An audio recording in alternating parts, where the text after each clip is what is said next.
takeaways of the week. What takeaways do you have, brother? Well, first we gotta talk about that Hawks and that Bulls game. How this is why I Oh, the say one from Friday. The one from yes. Friday. Last Friday. I got you. This is why I always bet against the Bulls, bro. They are trash. How y'all up in the fourth? Let the Hawks. Y'all gave up 50 points in the fourth quarter, bro. 50 points. I think they was dub and them, or it was close to a dub at like the 6 minute mark, bro. And they came back and won and beat them. How much they beat them by? They beat them 100, by they beat them by 8. So almost double digits. Like, bro, what is come on, bro? Low key, Billy Donovan gotta go. He gotta go. He gotta go. He gotta go. Cause ain't no way. Ain't no y'all had that game and y'all just gave it away in the fourth quarter. Zach LaVine had a masterclass too. And then Javon Carter, and Javon Carter had a good game too. He came out the bench and hit 7 3-pointers.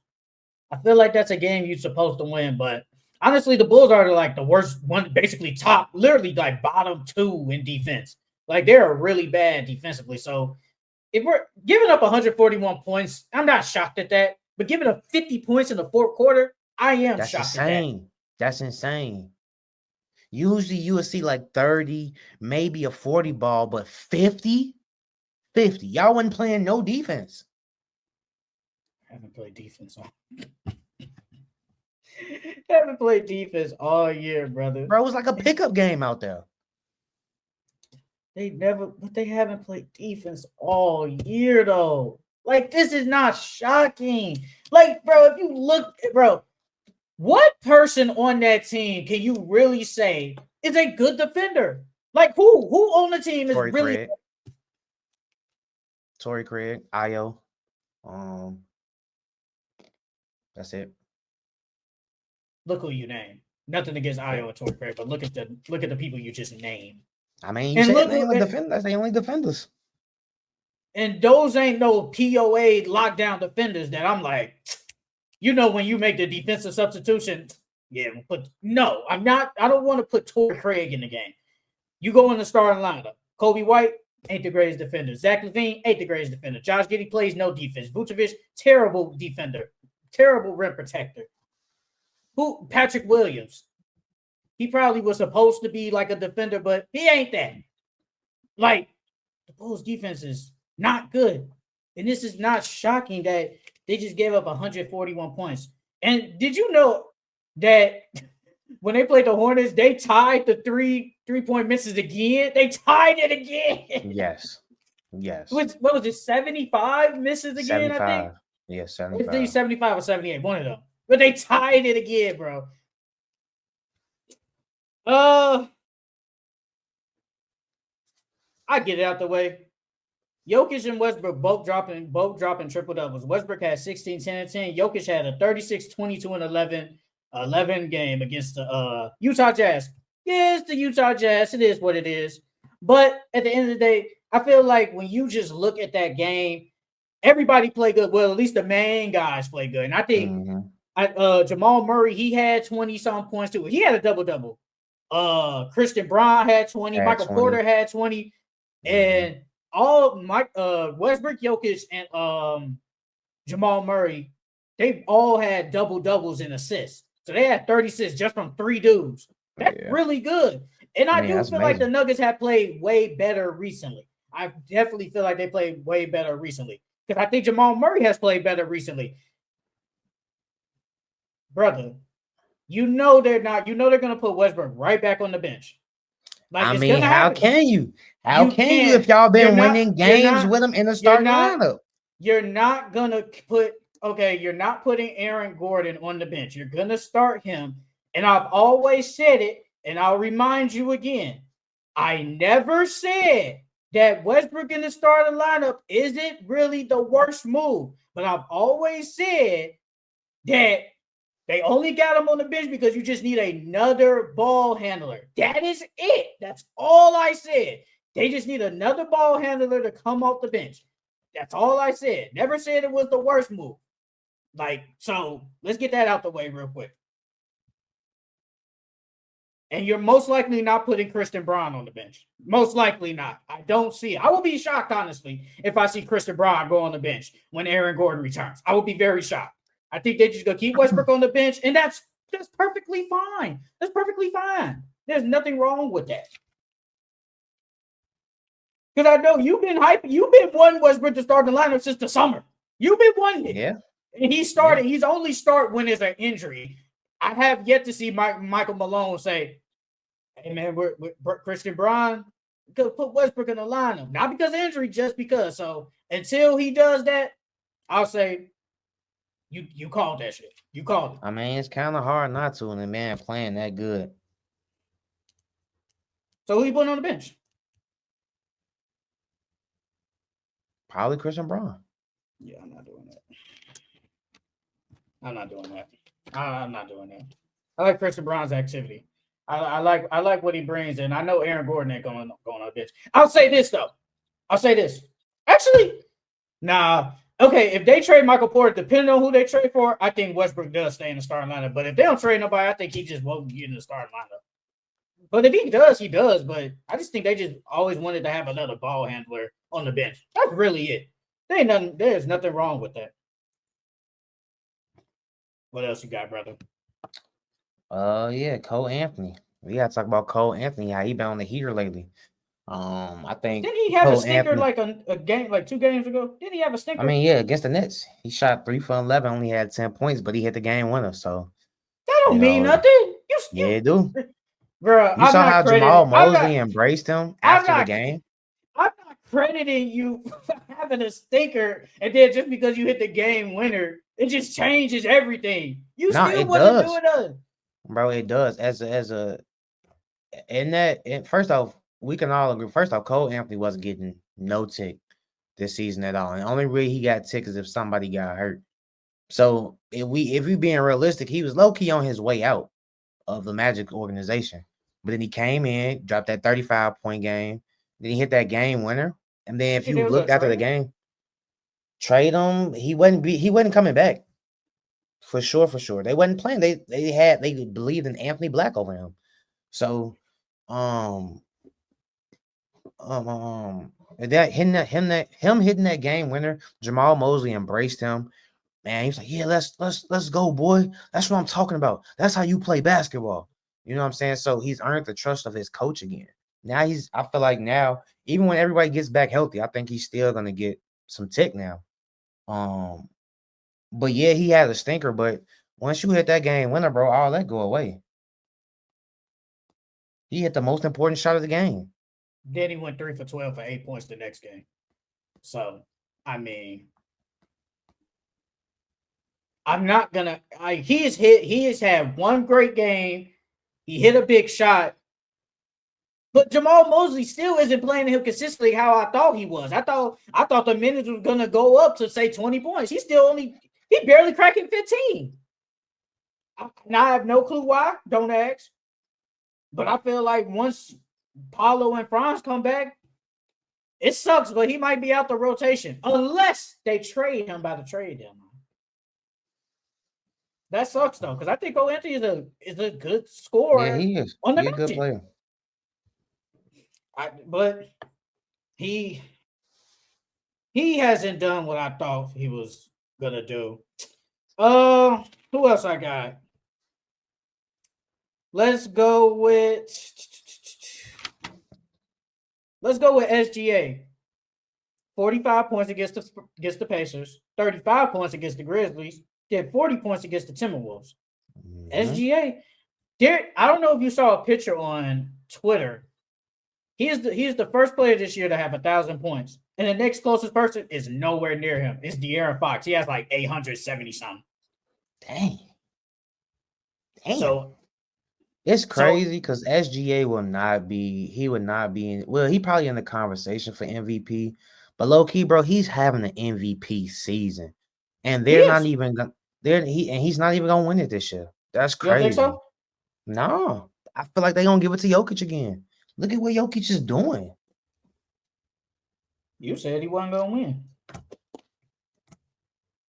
No, I said if he keeps dropping these triple dubs like he's been doing, he will win. He's been doing it.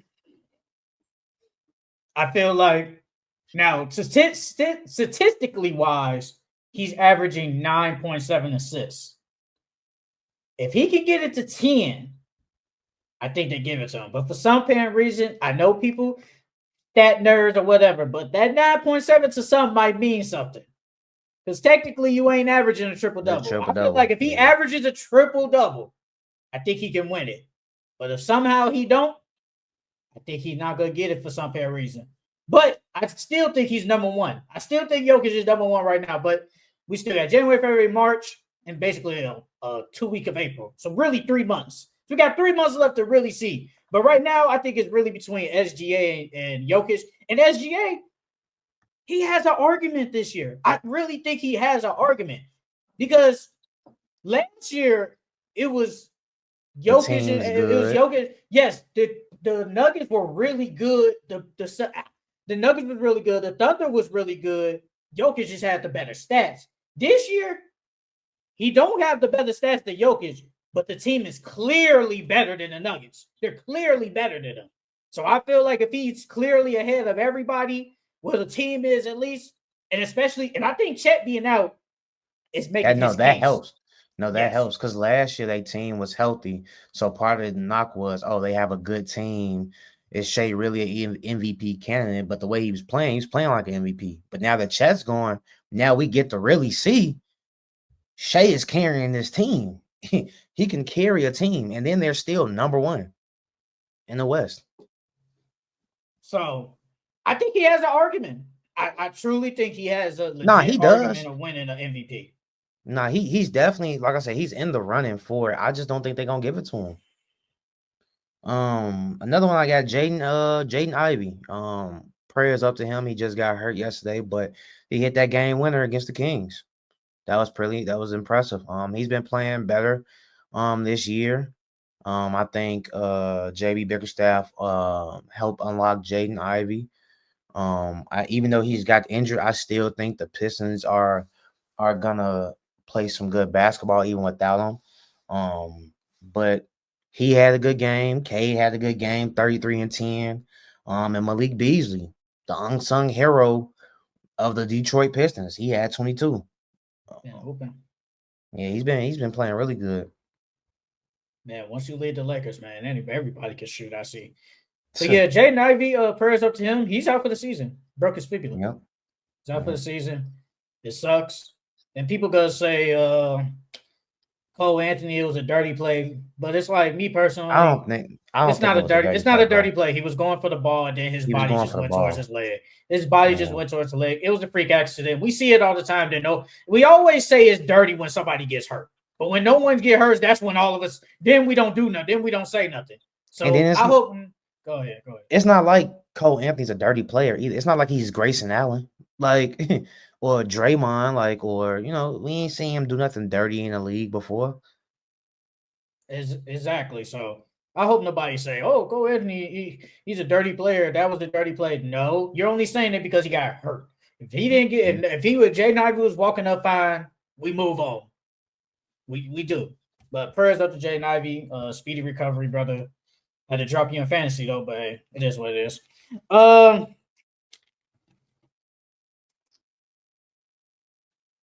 You know what? I'm gonna give my man some love. I'm giving a man some love that's on the face of this picture. D'Angelo Russell. I knew he comes on the bench. Comes off the bench and plays actually pretty good. He plays really good for the Nets.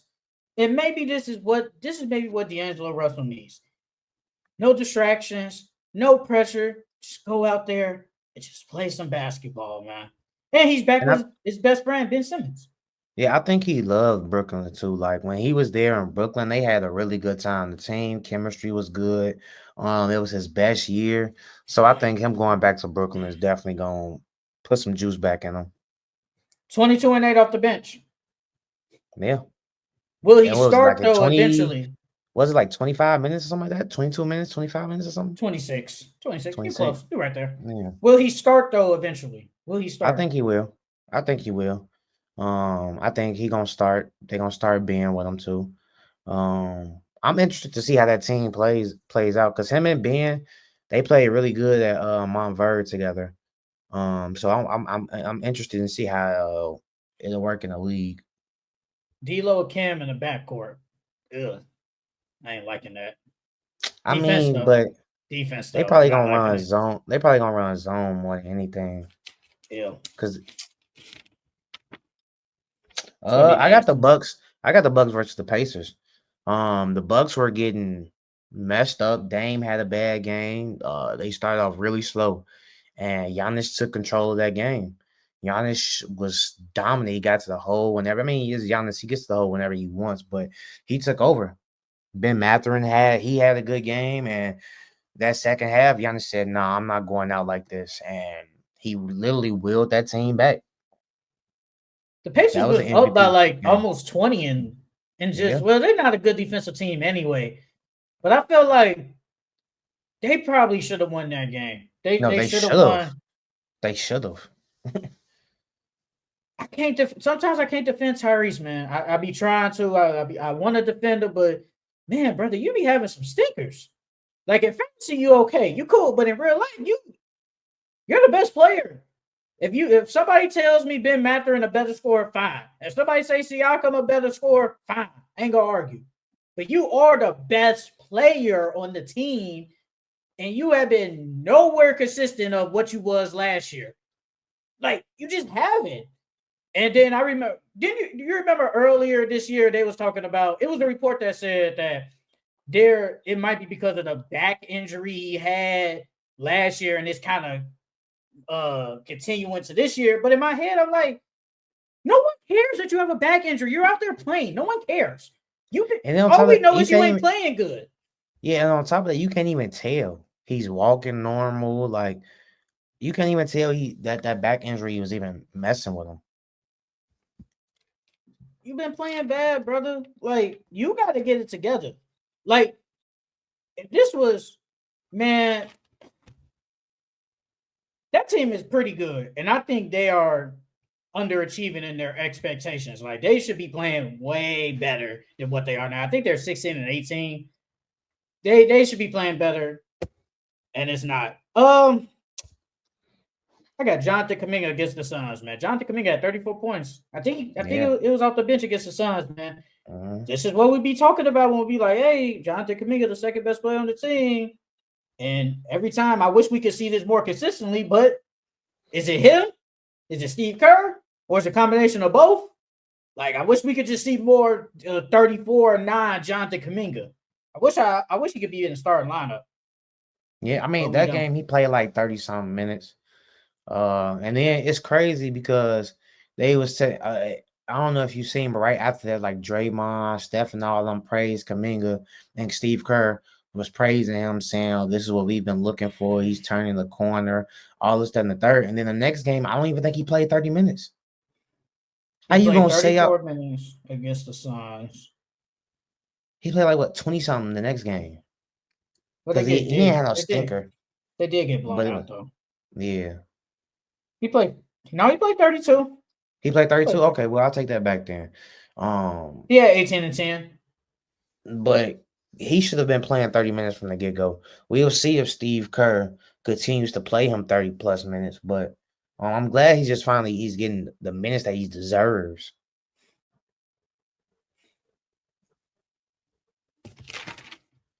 Who else you got?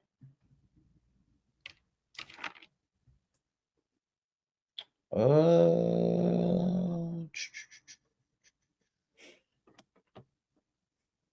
Or we can move on. the Spurs versus the T Wolves. Wemby had 34 and 8. Ant had a bad game. Dante DiVincenzo saved them. Been playing good Um, recently. yeah, he has. But to be honest, the Spurs gave that game away. Victor, he missed a free throw at the end of the game, and then they came down, got the rebound, fouled Dante DiVincenzo, and that was the ball game. But that was a really good game from the Spurs. And me, honestly, I would all I'll hope that we think that the Timberwolves are a better team, or supposed to be a better team than the Spurs. I didn't think that game was supposed to be that close. But the struggles for the Timberwolves continue on the offensive end.